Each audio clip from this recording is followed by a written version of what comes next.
Welcome back to our channel. Today, we're diving into a crucial topic that affects millions worldwide: deep vein thrombosis, or DVT. Deep vein thrombosis (DVT) can occur at any age, including in young adults and even children, although it's more commonly associated with older age groups. Several factors can contribute to the development of DVT, including prolonged immobility, such as sitting for long periods during travel or extended periods of bed rest, can lead to reduced blood flow in the veins, particularly in the legs. This stagnant blood flow increases the risk of venous stasis, which, in turn, promotes the formation of blood clots. Immobility also impairs the calf muscle pump mechanism, which normally helps to propel blood back to the heart. As a result, blood pools in the lower extremities, creating an environment conducive to clot formation. Injury or surgery. Trauma to the veins, whether due to injury or surgery, can damage the blood vessel walls and trigger the formation of blood clots. Surgery, especially procedures involving the lower limbs or abdomen, can disrupt normal blood flow and increase the risk of venous stasis. Additionally, surgical procedures may require prolonged periods of immobility during recovery, further predisposing individuals to DVT. Trauma-related factors, such as tissue damage, inflammation, and release of procoagulant substances, contribute to the hypercoagulable state observed after injury or surgery. Hormone replacement therapy (HRT). Estrogen-containing hormone replacement therapy (HRT) is prescribed to relieve symptoms of menopause such as hot flashes and vaginal dryness. However, estrogen therapy can increase the risk of DVT, particularly in older women. Similar to hormonal birth control, estrogen in HRT promotes a prothrombotic state by increasing clotting factors and decreasing anticoagulant proteins. The risk of DVT with HRT depends on factors such as the dose and duration of therapy, as well as the presence of other risk factors. Certain medications. Several medications have been associated with an increased risk of DVT due to their effects on blood clotting and vascular function. Hormone therapy, including estrogen-containing contraceptives and HRT, can elevate the risk of thrombotic events.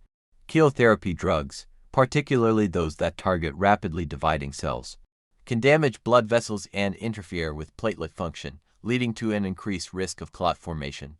Certain antidepressants, such as selective serotonin reuptake inhibitors (SRIs), have been linked to an elevated risk of DVT, possibly due to their effects on platelet aggregation and serotonin levels. Previous history of DVT or pulmonary embolism. Individuals who have experienced a previous episode of DVT or pulmonary embolism are at higher risk of recurrence. Damage to the venous wall, altered blood flow dynamics, and residual thrombi from previous events can predispose these individuals to further clotting episodes. Management strategies for individuals with a history of DVT or pulmonary embolism may include long-term anticoagulant therapy, lifestyle modifications, and regular monitoring to prevent recurrence. Inherited blood clotting disorders. Inherited blood clotting disorders, such as factor V Leiden mutation and prothrombin gene mutation, affect the normal functioning of blood clotting proteins, leading to an increased tendency to form blood clots. Factor V Leiden mutation is the most common inherited risk factor for DVT and is associated with resistance to the anticoagulant effects of protein C. Prothrombin gene mutation results in elevated levels of prothrombin, a precursor to thrombin, leading to increased thrombin generation and clot formation. Individuals with inherited clotting disorders may require lifelong anticoagulant therapy and genetic counseling to manage their risk of DVT. Cancer. Cancer increases the risk of DVT through various mechanisms. Tumors can release substances that activate the blood clotting process, leading to a hypercoagulable state. Additionally, cancer treatments such as chemotherapy can damage the lining of blood vessels, disrupt blood flow, and affect blood clotting factors, further increasing the risk of DVT. Certain types of cancer, such as pancreatic, ovarian, and lung cancer, carry a higher risk of DVT due to their impact on blood clotting processes. Obesity. Obesity is associated with several physiological changes that increase the risk of DVT. Excess adipose tissue can exert pressure on the veins, leading to venous stasis and reduced blood flow. Furthermore, Obesity is often accompanied by metabolic abnormalities such as insulin resistance and dyslipidemia, which can promote inflammation and endothelial dysfunction, further predisposing individuals to DVT. Adipose tissue also secretes pro-inflammatory cytokines and adipokines, which contribute to a prothrombotic state. Smoking. Smoking has detrimental effects on the cardiovascular system, including damage to blood vessels and impaired circulation. Nicotine and other toxic substances in tobacco smoke can cause endothelial dysfunction, inflammation, and oxidative stress, leading to structural changes in blood vessels and increased platelet activation. Smoking also reduces the levels of anticoagulant proteins and promotes the release of clotting factors, predisposing smokers to thrombotic events such as DVT. Use of hormonal birth control. Hormonal birth control methods containing estrogen, such as birth control pills, patches, and rings, can increase the risk of DVT by promoting a hypercoagulable state. Estrogen increases the production of clotting factors and decreases the levels of natural anticoagulants, leading to an imbalance in the coagulation cascade. Moreover, estrogen can affect blood vessel tone and endothelial function, further contributing to venous thrombosis. The risk of DVT with hormonal birth control is higher in women who smoke, are obese, or have other risk factors such as a personal or family history of blood clots. Varicose veins. Varicose veins are swollen, twisted veins that usually occur in the legs. They develop when valves in the veins weaken or malfunction, causing blood to pool and the veins to become enlarged. Varicose veins can disrupt normal blood flow and increase the risk of blood clots forming in the affected veins. The sluggish blood flow and venous stasis associated with varicose veins create an environment conducive to clot formation. Dehydration. Dehydration occurs when the body loses more fluid than it takes in, leading to reduced blood volume and thicker blood consistency.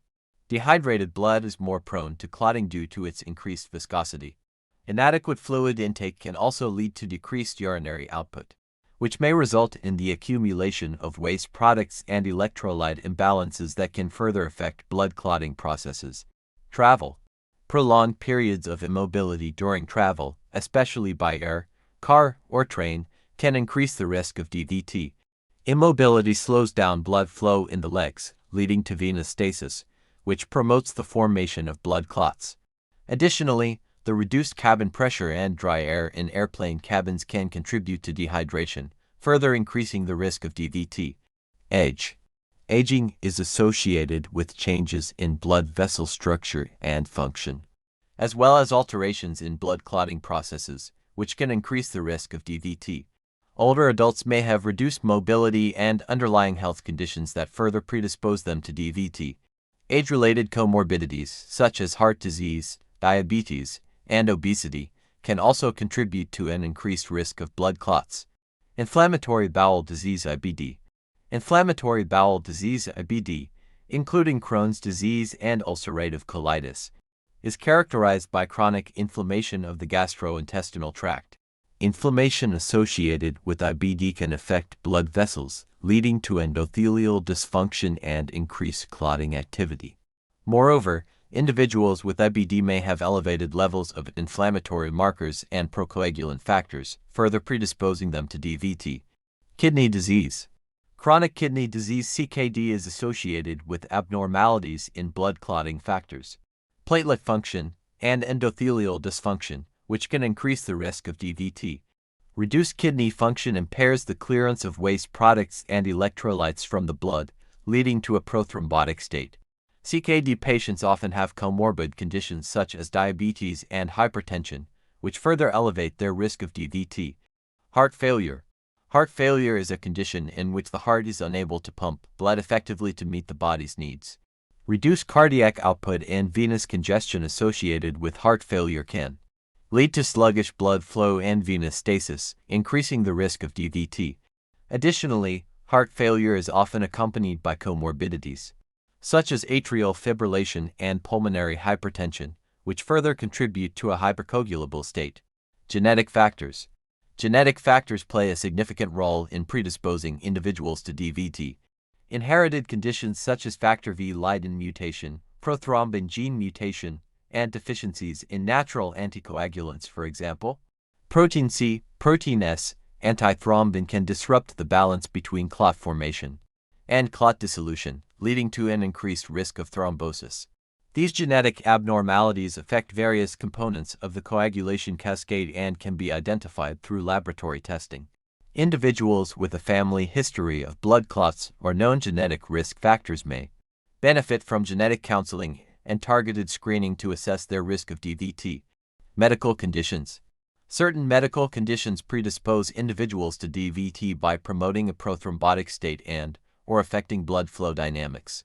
Cancer, for example, is associated with an increased risk of DVT due to cancer-related factors such as tumor compression of blood vessels, activation of clotting factors by tumor cells, and chemotherapy-induced damage to blood vessel walls. Heart disease, including conditions such as heart failure and atrial fibrillation, can lead to blood stasis and endothelial dysfunction, contributing to DVT risk. Inflammatory disorders such as rheumatoid arthritis and systemic lupus erythematosus are also associated with an elevated risk of DVT due to inflammation-mediated activation of the coagulation system. Pregnancy. Pregnancy is a hypercoagulable state characterized by physiological changes that increase the risk of DVT.